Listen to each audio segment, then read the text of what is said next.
Lepo pozdravljeni v knjižnici Brežice na predavanju Alkoholizem v prometu in družini ter posledice le-tega.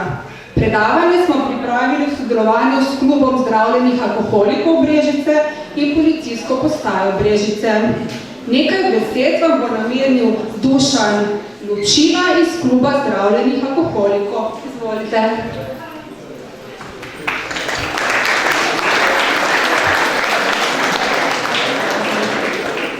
Lep pozdrav vsem skupaj. To je že Sabina rekla, prihajam sem član kluba zdravljenih alkoholikov Brežice, ki v oktobra meseca praznuje 30 let delovanja programa z tega področja. Zato smo se odločili, da vam v ta namen mladim podarimo tole prijetno predavanje. Hvala lepa, prijetno poslušanje. Sedaj pa besedo predajam Marjanu Galiču in Alešu Lorbelu z policijske postaje Brežice. Izvolite. Še lep pozdrav.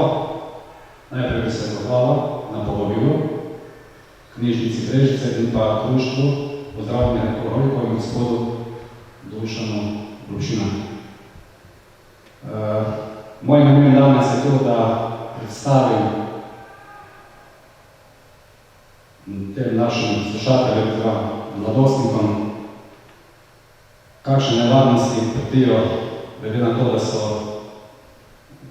v našem letu oziroma v našem času pristopili v en pomembni korak v življenju, obiskujejo prvi letnik srednje šole. To je en pomemben korak v njihovem življenju in s tem tudi obiskujejo novo okolje.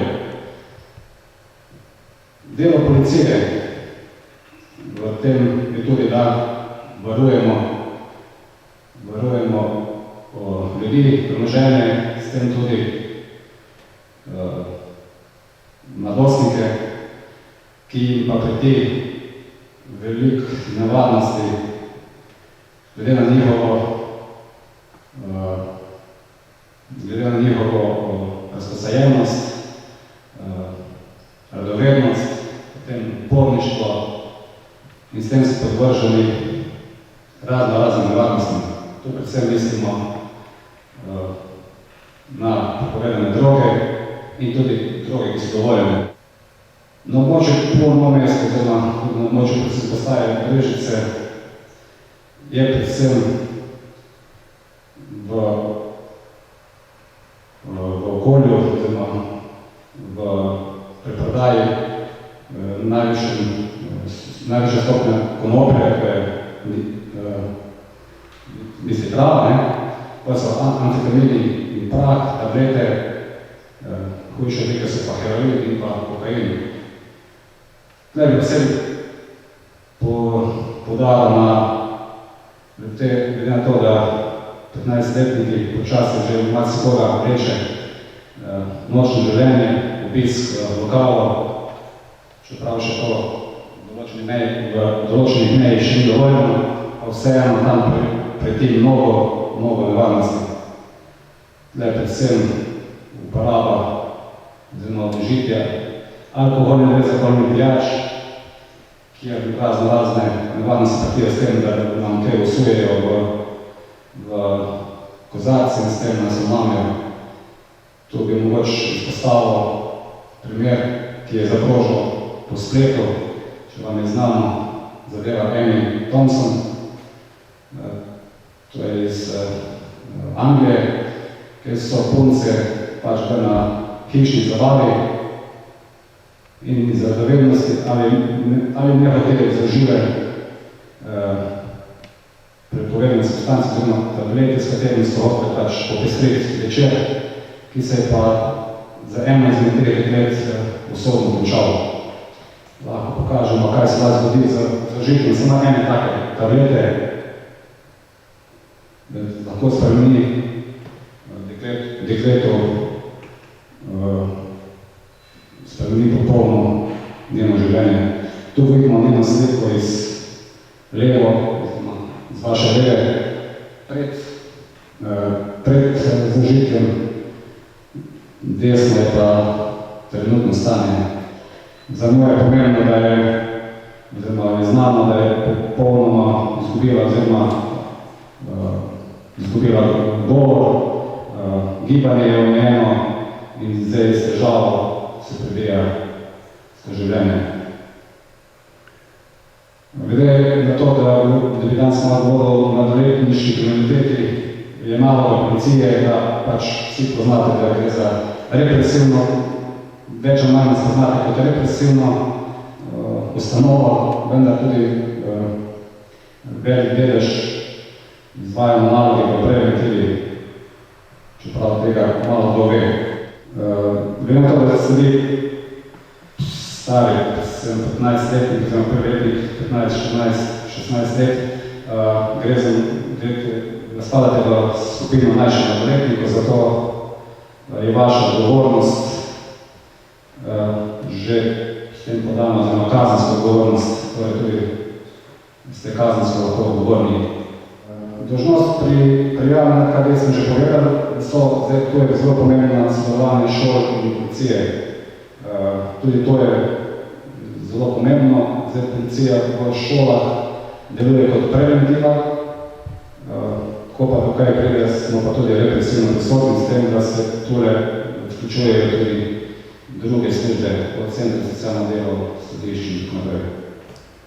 Največja bolezen, oziroma največja kaznive dejanja, ki so v porastu, so pa povezani z internetom in rabo in zlorabo interneta. Kot vemo, ta internet je zelo zabaven, nudi nam veliko pomoč, danes brez njega več ne moremo, ampak v njih se skriva tudi velike nevarnosti, katere storilci oziroma drugi izkoriščajo svoj prid in s tem prihaja do raznih kaznivih dejanj, kateri ste pa izpostavljeni tudi vi v tej starosti.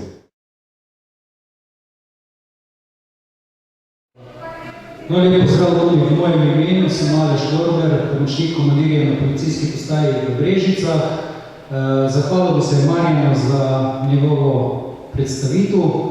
Jaz vam bom malo več povedal o samem alkoholu. Kako alkohol sploh vpliva na človeško telo? Kot sem že povedal, je prisoten v vseh dogodkih v naši družbi.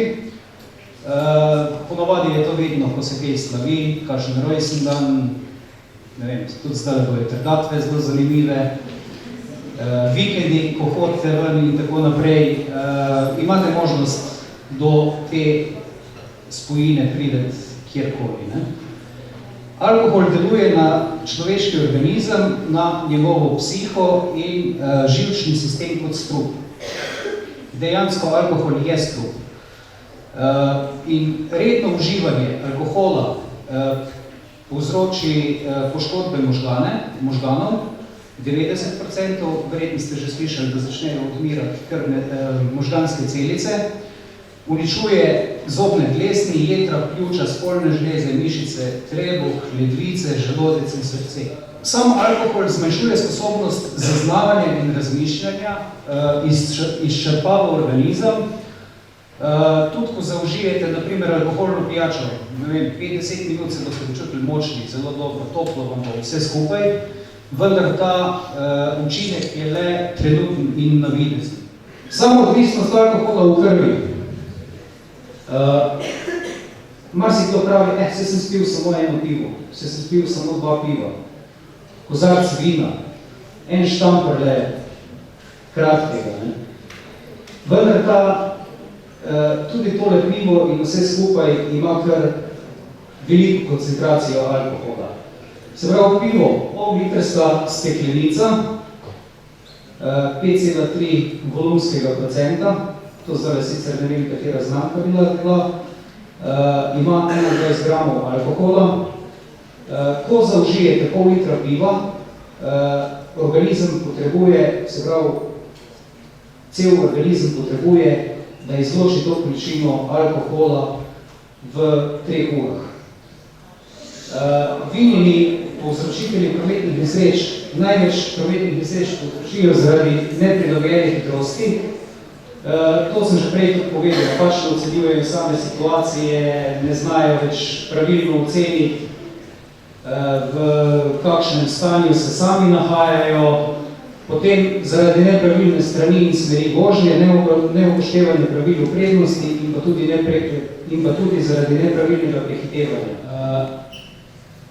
Sama prodaja je, ali pa tudi ponudba alkoholnih pijač je prepovedana v stavbah in na pripadajočih funkcionalnih zemljiščih, kjer se upravlja dejavnost vzgoje, izobraževanje in zdravstvena dejavnost. Se pravi v šolah, vrtcih, zdravstvenih domovih, bolnišnicah. Alkohol je tudi prepovedano prodajati oziroma ponuditi osebam, za katere je mogoče upravičeno domnevati, da jih bodo posredovali osebam mlajšim od 18 let. Se pravi, zdaj, če greste s kakšnimi starejšimi prijatelji nekam ven, tudi on ne sme kupiti, pa vam potem dati. Prav tako je prepovedana prodaja alkoholnih pijač med 21. uro in 7. uro naslednjega dne, razen v gostinskih lokalih, kjer je dovoljena prodaja alkoholnih pijač do konca njihovega obratovalnega časa. Voznik ne sme voziti vozila v cestnem prometu, niti ga začeti voziti, če je pod vplivom alkohola. Učitelj vožnje pa ne sme usposabljati kandidata za voznika motornega vozila ali spremljevalec, ne sme voziti pod vplivom alkohola in v tem primeru ali poučevati ali pa spremljati. Tole bi vas opozoril predvsem na to, da tukaj piše voznik v cestnem prometu, piše voznik motornega vozila. Voznik je vsak, ki vozi ali motorno vozilo, lahko je tudi kolo. Tudi kolesa ni dovoljeno voziti pod vplivom alkohola, nobenega motornega vozila in nobenega vozila v cestnem prometu. Morate se zavedati, da uživanje alkoholne pijače in potem počenjanje stvari, ki so za trezne ljudi običajne, lahko privede do katastrofalnih posledic. Zaradi tega bi vam predlagal, če boste kdaj uživali alkoholne pijače, nikar ne počenjajte stvari, ki bi vam lahko spremenile življenje. Najlepša hvala za pozornost.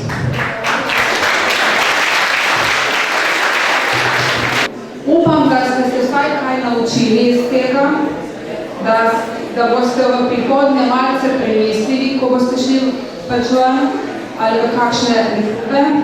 Jaz bi se pa zdaj zahvala obema pač policistoma.